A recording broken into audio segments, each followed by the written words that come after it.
Hello everyone, welcome to the new word with IT thinking. तो दोस्तों, आज हम केमिस्ट्री के सारे सॉल्यूशंस बताने वाले हैं आपके नीट 2024 जो भी हुए हैं। अभी एग्जाम 5 तारीख को हुआ है, ठीक है। तो थोड़ा सा लेट हो गया दोस्तों, क्योंकि मैं बिजी था, मैं सॉल्यूशन नहीं दे पाया। पर सॉल्यूशन आज देते हैं आराम से, ठीक है ना, बिल्कुल प्रॉपर तरीके से समझेंगे, क्वेश्चन भी समझेंगे और हम आंसर भी बताएंगे, आपको सॉल्व करके दिखाएंगे, ठीक है। तो चलो स्टार्ट करते हैं। देखो, ये क्वेश्चन था, आया था नीट में अभी, कि पूछा था SN1 का रेट बताओ फास्टेस्ट किस में होगी। ये ऑप्शन ए था, ये बी था, ये सी था, ये डी था। तो देखो, जो SN1 का रेट होगा ना, वैसे तो ऑप्शन ये होगा, ठीक है ना। वो डिपेंड करता है स्टेबिलिटी ऑफ कार्बोकटायन। कार्बोकटायन जितना ज़्यादा स्टेबल होगा, SN1 का रेट उतना ज़्यादा होगा। तो कार्बोकटायन यहाँ पे तो दिख नहीं रहा है, तो देखो, जो हाइड्रोजन होता है ना, उसे निकाल के कार्बोकटायन बनाया जाता है। तो यहाँ कार्बोकटायन आ जाएगा, यहाँ पे आ जाएगा, ठीक है, यहाँ पे आ जाएगा, यहाँ पे आ जाएगा। तो ये वाला ज़्यादा स्टेबल है, क्योंकि ये देखो 2 डिग्री कार्बोकटायन भी है और ये रेजोनेंस स्टेबलाइज भी है। ये कार्बोकटायन देखो इसके साथ रेजोनेंस कर रहा है ना, डबल बॉन्ड के साथ। और ये वाला तो हमारा 1 डिग्री है, यहाँ तो SN1 रिएक्शन ही नहीं पॉसिबल है, ठीक है। तो हमारा जो स्टेबिलिटी ऑर्डर हो जाएगा ये ज़्यादा हो जाएगा, ठीक है। चलो दूसरा क्वेश्चन सॉल्व करते हैं, ठीक है। ऐसे जल्दी जल्दी समझेंगे, ठीक है। देखो, अगला केस है, इसमें ये बोला था यहाँ से ये कन्वर्जन हो रहा है, ठीक है। तो बोला था कि ऐसा कौन सा रिएजेंट है जो यहाँ से यहाँ इसको कन्वर्ट कर देगा, ठीक है। तो आपको देखो, रिएजेंट के बारे में पता होना चाहिए। तो उसमें अगर आप कैसे कन्वर्ट करोगे मैं आपको बताता हूँ। देखो, पहला ऑप्शन जो भी था उसमें अलग अलग BH3 दिया था H2O2 के साथ, ठीक है, OH- पहले स्टेप में। तो ये क्या कराता है, हाइड्रोबोरेशन ऑक्सीडेशन। हाइड्रोबोरेशन ऑक्सीडेशन मतलब क्या, एंटी मार्कोनिकॉफ रूल को फॉलो करते हुए आप OH को जोड़ दो। अब एंटी मार्कोनिकॉफ रूल क्या होता है, जहाँ पे लेस स्टेबल कार्बोकटायन बनता है वहाँ पे OH जोड़ दो। तो देखो, ये हमारा कार्बोकटायन यहाँ बनाओगे 1 डिग्री बनेगा, यहाँ पे 2 डिग्री बनेगा। तो हमारा जो OH आके जोड़ेगा वो कहाँ पे आएगा, 1 डिग्री पे। लेस स्टेबल कार्बोकटायन, किसी को क्या कहते हैं, हाइड्रोबोरेशन ऑक्सीडेशन रिएक्शन होती है, ठीक है। और यहाँ पे OH आके जुड़ जाता है। ये सब सारे रिएक्शन हमने डिस्कस कर रखा था, हम नीट का जब PY सॉल्व करा रहे थे एक्सक्लूसिव, ठीक है ना, प्रैक्टिस करा रहे थे। अगले स्टेप में PCC गिवन था, ठीक है, यहीं पे PCC। तो PCC क्या करेगा, ऑक्सीडाइज कर देगा अल्कोहल को, एल्डिहाइड में चेंज कर देता है। तो कुछ नहीं, अगले स्टेप में क्या हो जाना था, अगले ये लिखा है, अगले स्टेप में ये बन जाएगा, ठीक है ना। ये ऑक्सीडाइज होकर एल्डिहाइड में कन्वर्ट कर देता है, ठीक है। तो ये हो जाएगा। अब देखो, ऑप्शन में ये गिवन था और दूसरा क्या गिवन था, यहाँ पे क्या गिवन था पता है ऑप्शन में, और ध्यान देना, यहाँ पे गिवन था H3O+ और फिर PCC गिवन था।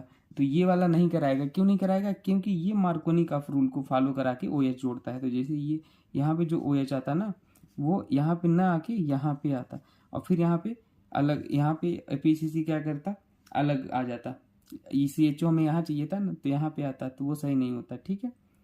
तो वो हमें कीटोन बना देता, बेसिकली वो नहीं चाहिए था। तो ये बेसिक बातें थी, बहुत ही बेसिक रिएक्शंस थे जो आपको आनी चाहिए थी। चलो अगले क्वेश्चन सॉल्व करते हैं। देखो, इस क्वेश्चन में बोला था कि एंट्रोपी कहाँ पे इंक्रीज हो रही है। तो देखो, आपको ऑप्शन बताने थे, तो ऐसे ऑप्शन करके गिवन था ACD, ABBCD, ऐसे ऑप्शन गिवन था। तो कहाँ कहाँ देखो, तो एंट्रोपी जहाँ डिक्रीज होता है और इंक्रीज होने का ऑर्डर क्या होता है, सबसे ज़्यादा गैस में होता है, फिर लिक्विड में होता है, फिर सॉलिड में होता है एंट्रोपी, ठीक है ना, ΔS। तो अब देख लो, तो ये क्या बोला, a liquid evaporate to vapour. मतलब मान लो कोई लिक्विड है, लिक्विड कैसे होगा, वो हमारा लिक्विड है, लिक्विड से अगर इवापोरेट करोगे तो गैस में जाएगा। देखो, गैस का ज़्यादा होता है ना, तो हाँ, ये पहला भी सही था। दूसरा, temperature of crystalline solid lower, नहीं, ठीक है ना, temperature of crystalline solid lower, ये नहीं। देखो, यहाँ पे सॉलिड है और यहाँ पे क्या बन रहा है, प्रोडक्ट में गैस बन रहा है। तो कहीं ना कहीं हमारा क्या हो रहा है, एंट्रोपी इंक्रीज हो रहा है, सॉलिड से गैस में जा रहा है। इसको छोड़ो, इधर तो गैस है ना, यहाँ पर भी देखो गैस में जा रहा है, 2 गैस में। तो ये यहाँ भी इंक्रीज हो रहा है, यहाँ भी इंक्रीज हो रहा है, बस इसमें इंक्रीज नहीं हो रहा है। तो ऑप्शन ABC, ठीक है ना, नहीं, ACD, ठीक है। चलो अगला क्वेश्चन देखते हैं। तो देखो, ये इसका सोल्यूशन क्या हो जाएगा, सवाल पढ़ लो पहले, मैंने शॉर्ट में लिख दिया। बोला था कि the energy of an electron, ठीक है, in ground state, ground state मतलब n=1, for helium ion is इतना -x जूल गिवन था energy. Then that for an electron in n=2, अगर बोला n=2 हो तो फॉर B के लिए आयन जो एनर्जी होगी वो कितना होगी, ठीक है ना। बेरियम के लिए। तो देखो एनर्जी का जो फॉर्मूला होगा वो क्या होता है, -30.6। एटॉमिक स्ट्रक्चर में पढ़ते हैं, सारे फार्मूले रिवाइज कराए थे, इलेक्ट्रॉन वोल्ट पर एटम में था, ठीक है। तो देखो यहाँ पे हमारा एनर्जी हीलियम के लिए अगर देखोगे तो कितना गिवन था, -x, ठीक है। तो -x -13.6 इंटू जेड स्क्वायर की जगह आप हीलियम के लिए, हाइड्रोजन हीलियम, जेड क्या हो जाएगा, एटॉमिक नंबर 2 और एन की वैल्यू 1 था, ठीक है। इतना हो जाएगा। और आपसे पूछा था किसके लिए, बोलो भाई एनर्जी फॉर बेरियम के लिए, ठीक है। तो देखो यहाँ पे -30.6 इंटू ये 4 हो जाएगा, और यहाँ पे बेरियम के क्या हो जाएगा, 2 का स्क्वायर, ठीक है। तो ये हमारा जो एनर्जी आ जाएगा ये कितना आ जाएगा, एनर्जी बराबर -x। ध्यान देना। अब देखो किसी के मन में ये डाउट होगा कि कैसे आया है। तो देखो हीलियम के लिए तो हमारा कितना आया था, -13.6 इंटू 4 आया था। अब देखो इसको यहाँ 4 स्क्वायर था ना, तो अगर इसे काटोगे पीटोगे तो देखो 4 इंटू 4 अपॉन 2 इंटू 2, तो 2 2 जा 4, 2 2 जा 4, तो इसके लिए -30.6 इंटू 4 आ गया, इसी के बराबर आ गया। तो इसका भी -x होगा, इसका भी -x होगा बेरियम का। तो यही तो पूछा था, ठीक है। तो हो गया आंसर, ठीक है। चलो आगे बढ़ते हैं, अगला सवाल करते हैं, ठीक है। ये सारे सवाल सोल्यूशन हम करा देते हैं क्योंकि कराए नहीं थे आपको, ठीक है। अगला सवाल लिखते हैं। सिग्मा और पाई बॉन्ड पूछा था एथेन, एथीन, एथाइन में। तो एथेन से इतना सिंपल क्वेश्चन था। एथेन में इसमें H H H H H H H, ठीक है। तो कितने बॉन्ड हो गए सिग्मा, 1 2 3 4 5 6 7, इसमें कितने हो गए, 7 सिग्मा बॉन्ड हो गए, ठीक है। कोई दिक्कत की बात होना ही नहीं चाहिए, ठीक है ना। अब देखो इसमें कितने टोटल सिग्मा बॉन्ड निकालोगे, 7, ठीक है। अगर कार्बन कार्बन के बीच में बॉन्ड पूछोगे तो कितने, 1 सिग्मा बॉन्ड, ठीक है।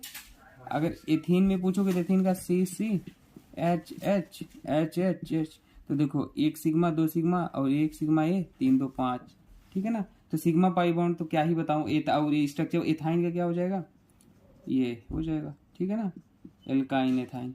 तो काउंट कर लो, अगर डबल होता है तो 1 सिग्मा 1 पाई होता है, ट्रिपल होता है तो 1 सिग्मा 2 पाई होता है, बाकी निकाल दो, ठीक है। ये तो आसानी था, इसमें कुछ आपको निकालने की जरूरत थी नहीं। चलो अगला सॉल्व करते हैं। तो ये देखो इस क्वेश्चन में था कि फॉर अ रिएक्शन, एक रिएक्शन गिवन थी, केसी गिवन था, at a given time the compound of reaction mixture, ठीक है, the composition of reaction mixture is इतना, मतलब कंपोजिशन गिवन था इतना इतना, then which of the following is correct, ठीक है। तो which of the following is correct पूछा था, या जो भी पूछा था, या बोला था कि रिएक्शन बैकवर्ड जाएगी, कब बैकवर्ड जाती है, कब फॉरवर्ड जाती है, ये मैं आपको बताऊंगा। अगर देखो क्यूसी ग्रेटर देन केसी है ना, तो रिएक्शन हमारा क्या होता है, बैकवर्ड जाता है, सिंपल कॉन्सेप्ट समझो। और अगर क्यूसी हमारा लेस देन केसी है तो फॉरवर्ड जाएगा, ठीक है। तो देखो अब आपको बस क्यूसी, आप कहोगे क्यूसी केसी तो आपको गिवन था ये क्वेश्चन में, ठीक है। क्यूसी कैसे निकलता है, प्रोडक्ट का कंसंट्रेशन डिवाइड बाई रिएक्टेंट का कंसंट्रेशन। तो प्रोडक्ट हमारा क्या था, ये बी और सी था, ठीक है। तो बी सी का कंसंट्रेशन डिवाइड बाई रिएक्टेंट क्या था, ए था। तो ए का हमारा स्क्वायर हो जाएगा क्योंकि स्टाइकियोमेट्रिक ऑप्शन 2 था, ठीक है। तो जब इसे वैल्यू पुट करोगे कितना गिवन था ना, देखो ये भी 2 इंटू 10⁻³ 2 इंटू 10 2 बार था ना, सी का भी यही था, देख लो ना, ये गिवन है। और डिवाइड बाई ए का कंसंट्रेशन भी हमारा वही था, तो ये कट जाएगा, तो ये हमारा कितना आ गया, ठीक है, सब कट जाएगा, ये स्क्वायर था ना पूरा कट गया, तो ये 1 आ गया। तो आप देखो क्यूसी जो है वो ग्रेटर देन आ गया केसी, केसी हमारा इतना था, देख रहे हो, और क्यूसी पॉजिटिव आ गया तो ग्रेटर देन है, तो ग्रेटर है तो रिएक्शन क्या होगी, बैकवर्ड प्रोसीड करेगी, बैकवर्ड डायरेक्शन में। बस यही आंसर था, ठीक है। चलो आगे बढ़ते हैं, ठीक है। देखो मैं सवाल पढ़ देता हूँ, लिखने में टाइम लग रहा है तो आपको बता देता हूँ। बोला था the E not value for the Mn3+2 Mn2+, ठीक है, more electropositive is more electropositive than Cr3+2 Cr2+, ठीक है, और Fe3+2 Fe2+ due to change of, change पूछा था, मतलब Mn3+ से अगर Mn2+ में रिएक्ट वो हो रहा है, ठीक है, रिडक्शन, तो कितने का चेंज हो रहा है। तो यहाँ पे देखो Mn का आपको कितना 3d5 4s2 होता है, 3 इलेक्ट्रॉन निकल गए हैं तो 2 यहाँ से निकलेगा, 1 यहाँ से, तो कितना बचेगा d4, और यहाँ पे कितना d5 होगा क्योंकि ये दोनों बाहर जाएगा, तो d4 से d5 में चेंज हो रहा है, बस यही आंसर था, d4 से d5, ठीक है, सिंपल ना, कुछ लिखना नहीं था, बस d4 से d5 ऑप्शन। मैं सवाल बस आप समझ जाओ, ठीक है ना, सॉल्यूशन दे रहा हूँ आप।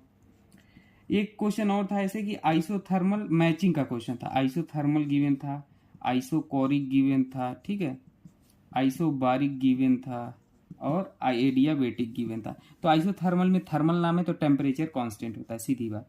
आइसोकोरिक में वॉल्यूम कांस्टेंट होता है, आइसोबारिक में प्रेशर कांस्टेंट होता है, एडियाबेटिक में हीट कांस्टेंट होता है, ठीक है ना, मतलब जीरो होता है। बस यही बताना था, मैच कराना था, ये करेक्ट, ठीक है।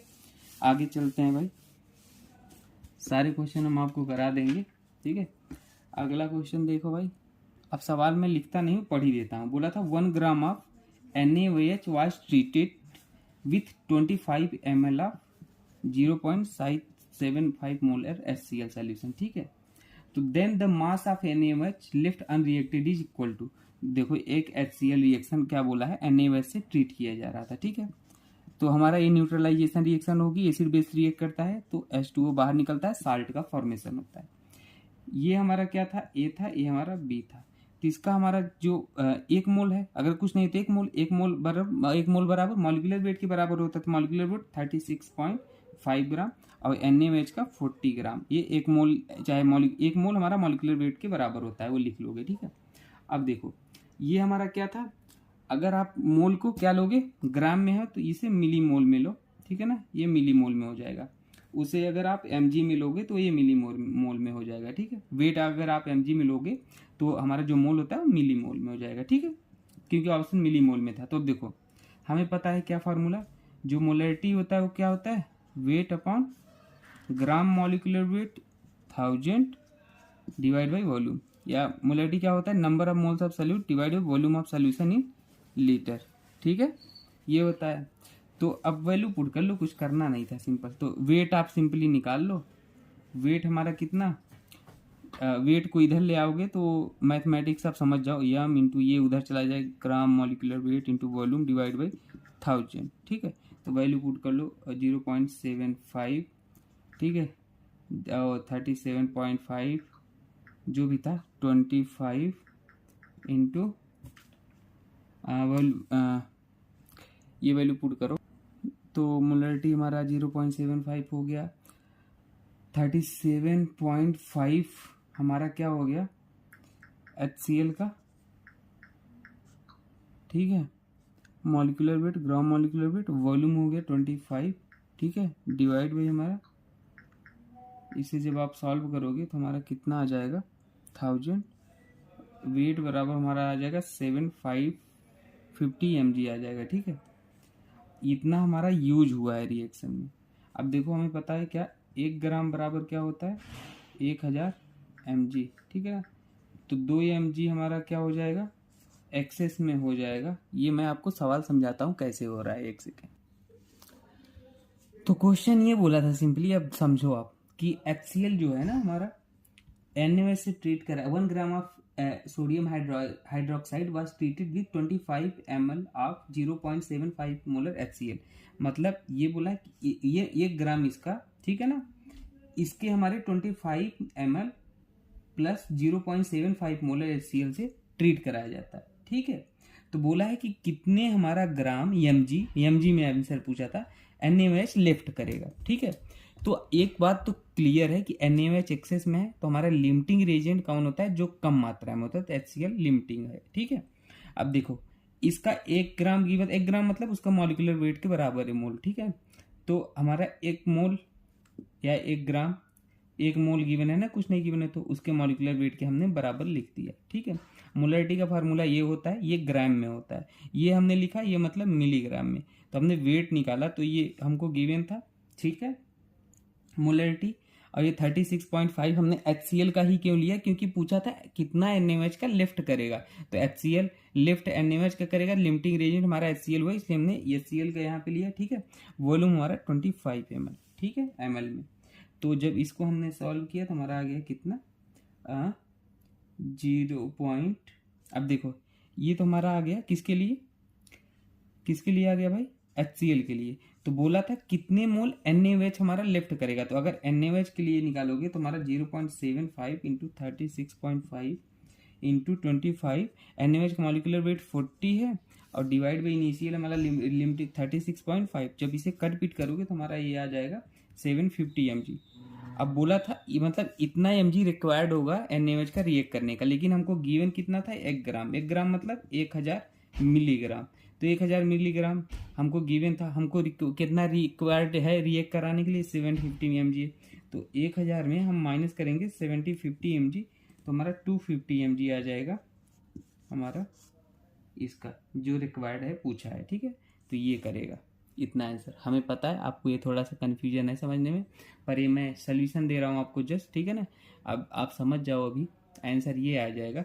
बाकी मोल कौन से पढ़ाऊंगा या किसी को डाउट हुआ तो कमेंट सेक्शन में बोलना, मैं प्रॉपर एक एक चीज़ समझा दूंगा। ग्राम मॉलिक्यूलर वेट क्या है, मोलरिटी क्या है, number of moles of solute divided by volume of solution in litre क्या ना, इसलिए मैंने जल्दी स्लाइड मिली मोल कब लेते हैं, mg में कब लेते हैं, सब बता देंगे। ठीक है, तो टेंशन नहीं, ये ऐसे आएगा। नहीं समझ में आया टेंशन की बात नहीं, मोल कॉन्सेप्ट में पूरा बताएंगे, और अगर ज़्यादा रिक्वायरमेंट है तो सोल्यूशन ही दे दूंगा इसी का प्रॉपर। ठीक है, चलो आगे बढ़ते हैं क्योंकि टाइम अपने पास कम है। ठीक है, इसमें बोला था कौन सा आइसोमेरिज्म शो करता है अलग अलग कंपाउंड की में, तो ये तो क्वेश्चन मैंने करा रखा था। ठीक है ना, बहुत ही सिंपल क्वेश्चन था।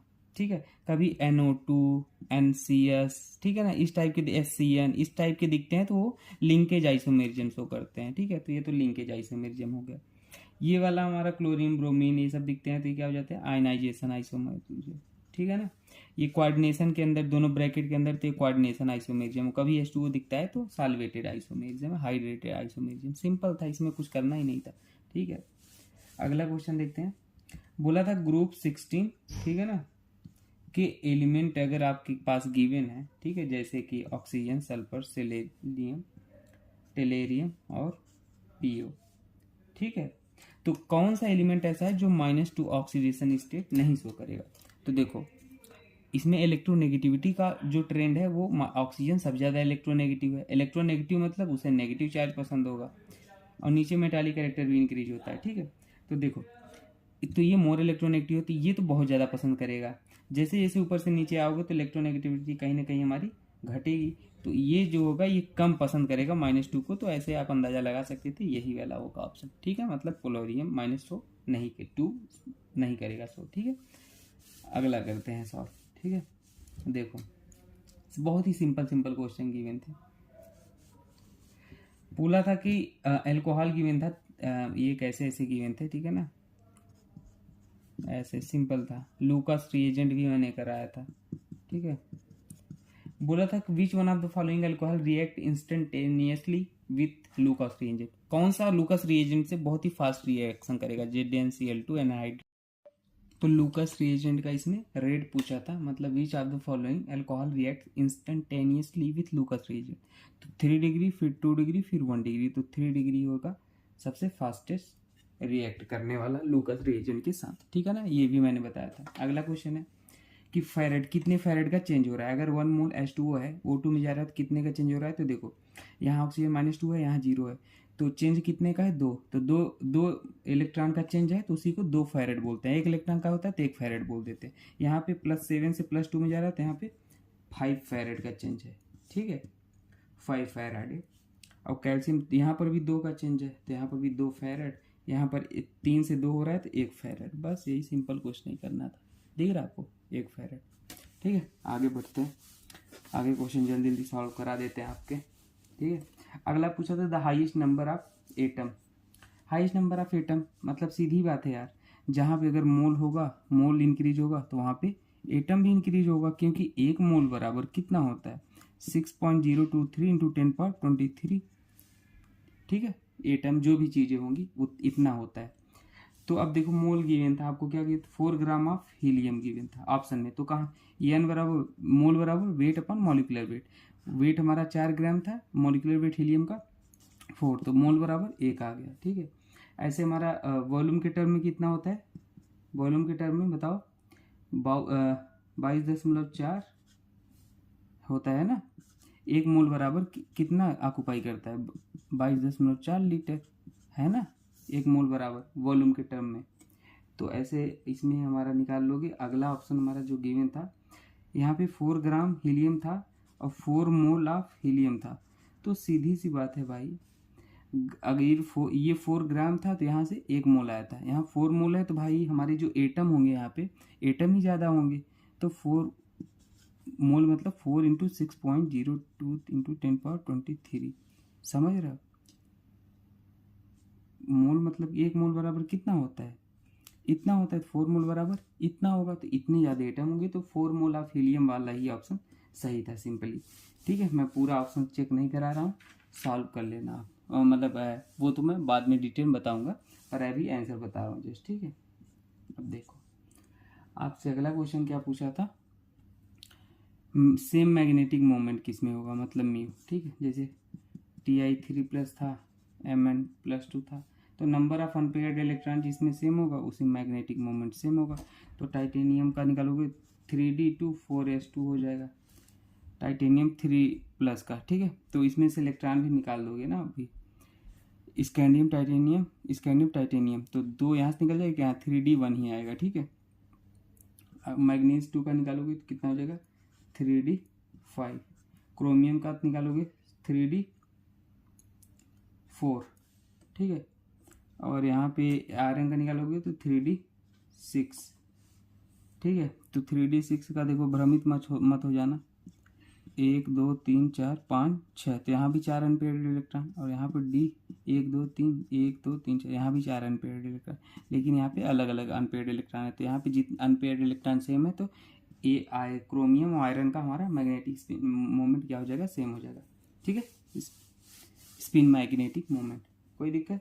अब एक क्वेश्चन था, इंट्रामोलिकुलर हाइड्रोजन बॉन्डिंग कहाँ पे हो रही है, तो वो पूछा था ऐसे, आर्थोनाइट्रोफिनॉल, पैरानाइट्रोफिनॉल करके गिवन था। तो ये OH NO को ओपन करके लिख लो यार। ठीक है, ऐसे तो यहाँ से हाइड्रोजन बॉन्डिंग होती है H के बीच में, तो ये आर्थोनाइट्रोफिनॉल वाले में हाइड्रोजन बॉन्डिंग होती है, ये वाले तो दूर दूर है, यहाँ पॉसिबल नहीं होती। तो ये सिंपल ही क्वेश्चन थे सारे। ठीक है, अगला देखना, ML जो होता है वो क्या बताता है, ओरिएंटेशन ऑफ ऑर्बिटल बताता है। ठीक है, MS क्या होता है, ओरिएंटेशन ऑफ स्पिन बताता है MS। ठीक है, L क्या बताता है, शेप ऑफ ऑर्बिटल बताता है। N क्या बताता है, साइज ऑफ ऑर्बिटल। मैं ऐसे शॉर्ट में लिख दे रहा, ML orientation of orbital, MS orientation off spin, और L शेप ऑफ ऑर्बिटल और साइज ऑफ ऑर्बिटल बताता है। ठीक है, आगे बढ़ते हैं। एक तो आयनाइजेशन एनर्जी एक्सेप्शन ही पूछ लिया था, तो lithium, beryllium, boron, carbon, nitrogen में, तो हमें ऑर्डर पता है, लिथियम फिर बेरिलियम फिर बोरान, मतलब बोरान एक्सेप्शन होता है इसमें, फिर कार्बन फिर नाइट्रोजन। ठीक है, ये तो आपको ट्रेंड आना ही चाहिए, मतलब जितना डिफिकल्ट से आउटर मोस्ट इलेक्ट्रॉन निकलेगा उतना ज़्यादा एनर्जी देनी पड़ेगी, तो आयनाइजेशन एनर्जी उतना ज़्यादा होगा। ठीक है, बाकी कॉन्सेप्ट सीखेंगे। Ln K वर्सेज 1/T का ग्राफ पूछा था, तो कुछ नहीं, ये आर्हेनियस इक्वेशन से आता है, E माइनस E/RT, दोनों साइड लॉग लोगे तो Ln K। अगला क्वेश्चन है, तो यहाँ पे हमारा क्या जाएगा, Ln A माइनस E/RT। ठीक है, तो ये y बराबर क्या आ जाएगा, mx+c, निगेटिव है तो स्लोप हमारा ऐसे आएगा। ठीक है, और ये स्लोप माइनस E/RT होता है, स्लोप क्या होता है, m होता है। ठीक है ना, तो ये माइनस E/RT है, स्लोप है, और ये क्या है, Ln क्या है, ये 1/T है, c है ना 1, और ये हमारा वैल्यू जो होता है Ln A होता है ये। ठीक है ना, जो एक काट इंटरसेप्ट काटता है, तो कुछ नहीं, यही ग्राफ हो जाता है, सिंपल सा था।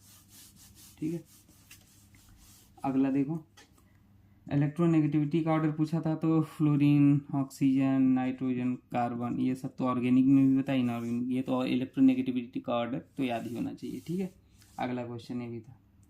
अब देखो और क्वेश्चन था, ओजोनोलिसिस किस में हो रहा है, किस में क्या हो रहा है, तो देखो एक ऑप्शन ऐसे गिवन था। ठीक है, मैच द फॉलोइंग दिया था, ऐसे बनाया था, तो कुछ नहीं, इसमें ऐसे तोड़ोगे ऐसे, तो ओजोनोलिसिस हो रहा है, O3 zinc H2, reductive ozonolysis. अगर बेंजीन रिंग के साथ RCOCl, तो ये फ्रीडल क्राफ्ट है, साइलेशन हो जाता है। एनहाइड्रस AlCl3 गिवन है। ठीक है, तो फ्रीडल क्राफ्ट एसाइलेशन हो जाता है, और केवल हमारा क्या हो जाता, बताओ, अगर RCl केवल गिवन होता तो एल्काइलेशन हो जाता, क्योंकि एल्काइल ग्रुप होता है। ठीक है, कुछ ही नहीं, सिंपल सिंपल क्वेश्चन थे। और एल्कोहल भी था, एक और लिख लो, नहीं कहोगे सर नहीं कराया। यहाँ पे ऑक्सीडाइज करके ये बना दिया, तो CrO3 माइल्ड ऑक्सीडाइजिंग एजेंट होता है। ठीक है ना, सिंपल सिंपल। और ये हमारा सी एक गिवन था ऐसे, ये बना था, तो ये कहाँ से बनेगा, KMnO4 ले लो बस, बेसिक मीडियम में हो जाएगा, ये बन जाएगा। ठीक है, ये सब डायरेक्ट क्वेश्चन है, मतलब कुछ ऐसा नहीं कि अलग से बनाया गया है।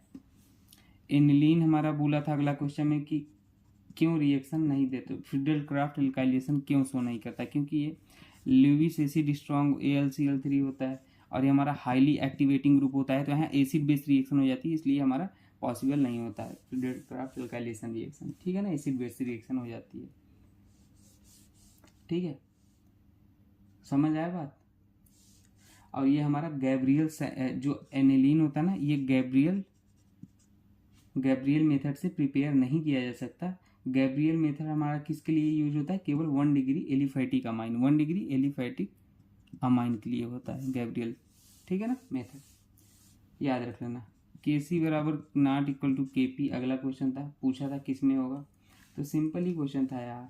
देखो जैसे PCl5 है, PCl3 है और Cl2 है, तो यहाँ पे डेल्टा Ng की वैल्यू निकाल के बताओ। Ng क्या होता है, प्रोडक्ट में कितने मोल हैं गैस के और रिएक्टेंट में, तो प्रोडक्ट के 2 हैं, रिएक्टेंट में 1 है, तो प्रोडक्ट माइनस रिएक्टेंट 1 आ गया।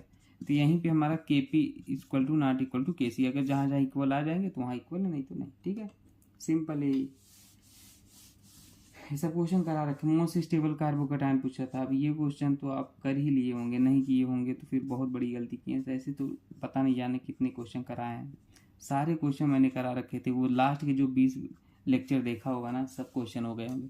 ये 3 डिग्री कार्बोकैटायन ज़्यादा स्टेबल है, बस बाकी ये 2 डिग्री है, 2 डिग्री 1 डिग्री, तो 3 डिग्री ज़्यादा स्टेबल कार्बोकैटायन। ठीक है, कोई दिक्कत नहीं। ठीक है, ग्लूकोज हमारा इस चिप्स रिएजेंट जो होता है उससे रिएक्ट नहीं करता। ठीक है ना, glucose does not react to give कौन सा करस्पॉन्डिंग टेस्ट, इस चिप्स रिएजेंट NaHSO3 से रिएक्ट नहीं करेगा। ठीक है ना, ग्लूकोज मतलब ग्लूकोज डज नॉट। जो भी क्वेश्चन था अगला देखो, CONH3 6 3 था, तो कोबाल्ट यहाँ +3 में है, कैसे है, तो ये न्यूट्रल लिगेंड है, तो x + 0 बराबर +3, तो x बराबर +3, तो ये +3 में आ गया, तो ये हमारा 3D6 हो गया। अब कोबाल्ट हमारा +3 में क्या थोड़ा स्ट्रॉन्ग फील्ड लिगेंड का काम करता है, तो मतलब यहाँ पे पेयरिंग हो जाती है। जैसे 1 2 3 4 5 6 थे, तो ये भी हमारा पेयरिंग हो जाएगा, तो यहाँ 0 अनपेयर्ड इलेक्ट्रॉन बचेंगे। ठीक है, तो ये हमारा डायमैग्नेटिक हो जाएगा। ठीक है, अनपेयर्ड होते तो पैरामैग्नेटिक। अब देखो अगला क्वेश्चन, जो एक्टिवेशन एनर्जी होता है वो लॉग वाला फार्मूला याद है ना, लॉग K2/K1 सब फार्मूले करा रखे थे 203, इससे हमारा कैलकुलेट किया जा सकता है। ठीक है ना, ये क्वेश्चन था। ठीक है, अगला क्वेश्चन देखते हैं। बोला था एक कंपाउंड है जिसमें हमारे पास क्या है, 2 टर्शियरी कार्बन है। जैसे C6H14 एक कंपाउंड है, इसमें 2 3 डिग्री कार्बन है, तो भाई C6 है और 3 डिग्री कार्बन में है, तो मान लो ये कार्बन, ये तो ये कार्बन हमारा 3 डिग्री है, दिख रहा है ना। एक कार्बन जुड़ा है 2 3, ये भी कार्बन 3 डिग्री, एक कार्बन 2 कार्बन 3, और 6 कार्बन 1 2 3 4 5 6 14 है, 14 हाइड्रोजन है, तो इसका IPC नेम क्या हो जाएगा, 1 2 3 4, तो 2,3 डाई मेथाइल 1 2 3 4 ब्यूटेन। ठीक है, 2,3 डाई मेथाइल ब्यूटेन। सिंपल ही क्वेश्चन था, दिखने में लगा हुआ अरे ये क्या पूछ लिया। चलो, स्ट्रक्चर NH3 था, ट्राइगोनल पिरामिडियल होता है, ज्योमेट्री शेप पूछा था, पिरामिडियल बोले या टेट्राहेड्रल भी बोल लो। ज्योमेट्री शेप में डिफरेंस होता है, शेप हमारा लोन पेयर को काउंट नहीं करता है, ज्योमेट्री लोन पेयर को काउंट करके बताता है ना, ये सब डिटेल में बातें की है। BRF5 स्क्वायर पिरामिडियल होगा, XEF4 स्क्वायर प्लेनर होगा, डायरेक्ट SF6 ऑक्टाहेड्रल होगा, देखने की जरूरत ही नहीं थी। एक हेनरी लैब पे क्वेश्चन था कि हेनरी कांस्टेंट होता है, इनवर्सली प्रोपोर्शनल होता है सॉल्युबिलिटी के, इस बेसिस पे, तो KH आपको गिवन था, सॉल्युबिलिटी बताना था। और ये 35 ABC ये 35 है, तो सॉल्युबिलिटी जस्ट उल्टा कर दो, और क्या कुछ नहीं करना था, सिंपल। ठीक है। तो सॉल्युबिलिटी क्या के एच किसका ज़्यादा है सबसे, सी का, ठीक है ना, सी नहीं ए का ज़्यादा है, तो ए का सबसे कम हो जाएगा सॉल्युबिलिटी, सबसे कम किसका के एच है, इसका, तो सॉल्युबिलिटी इसका सबसे ज़्यादा हो जाएगा, सी का हो जाएगा, ठीक है, बी सी ए, ठीक है। कोई दिक्कत नहीं, सारे क्वेश्चन आसान थे एकदम डायरेक्ट। तो इतने सारे क्वेश्चन हमने कर लिए हैं, बाकी कुछ डाउट हो कमेंट सेक्शन में पूछ लेना। आज क्वेश्चन सॉल्व करा दिया क्योंकि थोड़ा सा रह गया था कि हम भी करा देते हैं। चलो बाकी डिटेल में जो चीज़ें पढ़ाया है मैंने देख लेना, ठीक है। ये मत सोचना कि सर ने सॉल्यूशन तो अच्छे से बताया, मुझे पता है, मैं जल्दीबाजी में बिल्कुल सॉल्यूशन नहीं बताऊँ, मैं बस आंसर मेरा एम था आंसर बताना, ठीक है, और थोड़ा सा आपको हिंट देना। बाकी जब मैं प्रॉपर सॉल्यूशन कराता हूँ, एक पढ़ाता हूँ, तो वो आप देख सकते हो, उसमें एक भी डाउट नहीं रहेगा आपका, ठीक है। प्लेलिस्ट देख लेना। बाकी मिलते हैं दोस्तों अगली जर्नी में। अगर एग्ज़ाम अच्छा हुआ तो भी सही, नहीं अच्छा हुआ तो भी सही, क्योंकि जो भी होता है अच्छे के लिए होता है, ठीक है। तो बिल्कुल टेंशन की बात नहीं है। आप ये भरोसा रखो अपने आप पे, भगवान पे, अच्छा होगा, ठीक है। चलो मिलते हैं अगली वीडियो में। ओके दोस्तों, थैंक यू।